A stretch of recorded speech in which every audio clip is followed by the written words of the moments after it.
Alrighty, folks, as you can see, we are doing the daily financial news from outside. Don't have my normal gear, but we will proceed and talk about Florida housing market. We will talk about active listings. We will talk about what does it take to buy the average home in different parts of the market. We will talk about commercial CMBS. And yes, we will even talk about BlackRock and what they have going on in with inflation. Let's actually start with Florida real estate. Actually, I digress. Let me say something real quick. You know you're old. This is for myself. When your baby sister turns 50. Yes, my baby sister Anne has turned 50 this morning, which means as the big brother, I am officially old. So, congratulations, Anne. Happy birthday. I hope you have an amazing day. Thank you for that. Now, let's get into it. Let's talk about Florida real estate. We have been talking about Florida real estate for a while now, and we are looking at inventory numbers jump, right? Active listings. Resi Club, Lance Lambert has done some great research on Florida, and I think it is opening up the possibility for a kind of twist in the data. Let me explain. If you look at Florida real estate, you are undoubtedly seeing inventory rise, but it does appear to be concentrated on the Southwest. We are specifically talking Cape Coral, Fort Myers, and Punta Gorda. Why might that be the case? Why might the inventory explosion be concentrated on the Southwest? Well, folks, if you don't remember, there was a nasty Hurricane Ian that swept through that region in September of 2022. Okay. Also, what you might not realize is there are 1,035 listed properties with the word damage or damaged in the listing. The other thing that you might not realize is many of these houses are actually in various states of disrepair and are in the foreclosure process. For example, one property I looked at was in foreclosure, clearly damaged by Ian, talking about roof damage and the like. So, what might we be seeing? If you go back to the great financial crisis and you recall that foreclosures took 300, 500, 700 days, what might we see in Florida is simply the release of distressed or foreclosed inventory because people were without insurance, they were underinsured, whatever, and they simply walked from their properties. So, yes, undoubtedly, you are going to see pricing pressure in Southwest Florida. But it'll be very interesting to see if it's distressed inventory or clean and new inventory. So, folks, if you're watching this and you invest in Florida, specifically Southwest, I would love to hear from you. I would love to have a conversation on video with you. What are you seeing? You are undoubtedly seeing more distressed inventory, unlike most of the country. But what is going on with clean, new properties? I would love to have that conversation with somebody on the ground. I don't like feelings and opinions. I want facts. I want to talk to somebody investing there.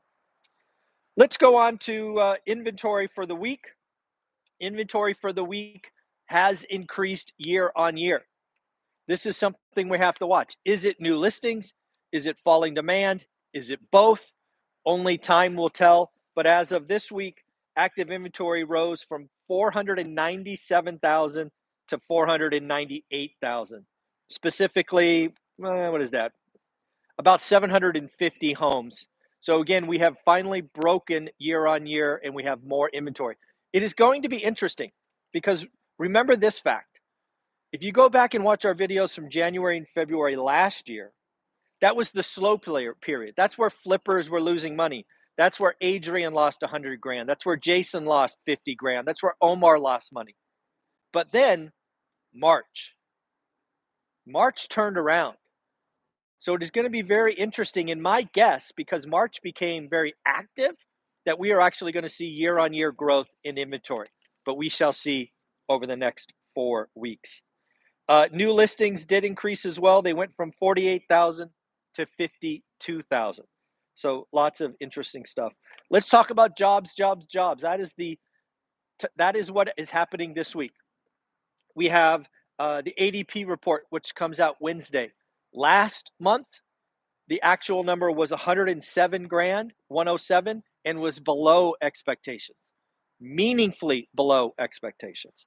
The JOLTS report, also coming out on Wednesday, was above expectations. Last month, it breached 9 million. Will we come in under the psychological 9 million number, or once again have job openings? And then, of course, the Friday jobs number uh, last was 353, greatly exceeding expectations. This month, the expectation is 188. Still a positive number, still six figures. So again, Friday's number is the most important. Let's talk about what does it take to buy the average home in various cities across the country. I think some of these numbers are wild. Again, shout out to Resi Club for putting all this data together. Uh, so again, San Jose, California, in 2020, it took a household income of 263 grand. Today in 2024, wow, this number is crazy. It takes 454,000. Now that's obviously a combination of price and interest rate, but yes, that is pretty crazy. How about Miami? Miami's almost exactly a double. In 2020, the average American household could buy the average home in Miami with an income of 76 grand. Today it's 151. That is just under a double, which would have been 152. In the US, the average for the US, it took 59 grand to buy the median home in 2020. Today, 106 grand. Again, this is a combination of price and interest rates. Finally, what was the most affordable market? That winner goes to Pittsburgh, Pennsylvania. In 2020, you could buy a home for 30 with a household income of only 34 grand. Today, that takes 58 grand. Pretty wild. So again, there's an entire list by Resi Club. Go check it out. It's wild to see how much it has exploded. Again, a combination of price and interest rates. One of the things I want to talk about is affordable housing. Over the last couple of weeks, you have heard me talk about smaller homes being a part of that. The other thing that I think is going to happen is, folks, we can't do this in the urban core. These are going to have to be in farther remote places because you're going to have to build lots of them. You're going to have to build communities. But with the advent of work from home and more part-time work, and maybe you go to the office 1 or 2 days a week, could this be the answer? Could we see just a generational boom in new home construction? I hope so. I hope so.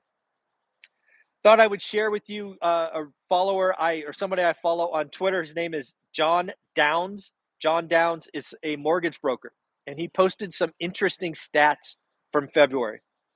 These are year-on-year numbers, which I think are interesting. Year-on-year numbers. New originations, think new loan files, down 24%. These are year-on-year. Remember, last February was a pretty slow month. Average loan was down 4%. Now let's look at closed loans.